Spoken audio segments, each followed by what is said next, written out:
जो बंदा बैतुल्लाह शरीफ के साथ चक्कर लगाता है उसे हर कदम पे एक हसाना मिलती है। एक हसाना से मुराद 10 नेकियां हैं, उसका एक गुनाह मिटा दिया जाता है, उसका एक दर्जा बुलंद कर दिया जाता है। बैतुल्लाह शरीफ में अगर एक नमाज पढ़ी जाए लाखों नमाजों का से सवाब मिलता है। बैतुल्लाह शरीफ को देखकर जो दुआ मांगी जाए आंख झपकने से पहले उसकी दुआ को अल्लाह की बारगाह में मुस्तजाब कर दिया जाता है, कबूल कर दिया जाता है। बैतुल्लाह शरीफ में हर रोज 120 रहमतें अल्लाह रब्बुल आलमीन की छमछम बरस रही होती हैं।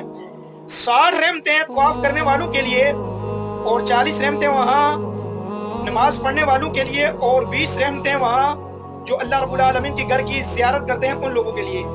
बैतुल्लाह शरीफ के जुनूब में एक पत्थर है जिसे हजर अस्वद कहती है। जन्नती पत्थर है, आदम अलैहिस्सलातु वस्सलाम के साथ इस दुनिया में लाया गया। नबी अलैहिस्सलातु वस्सलाम ने फरमाया जो इसको इस्तिलाम करेगा, बोसा देगा, कल क़यामत के दिन यही पत्थर उनके ईमान की गवाही देगा।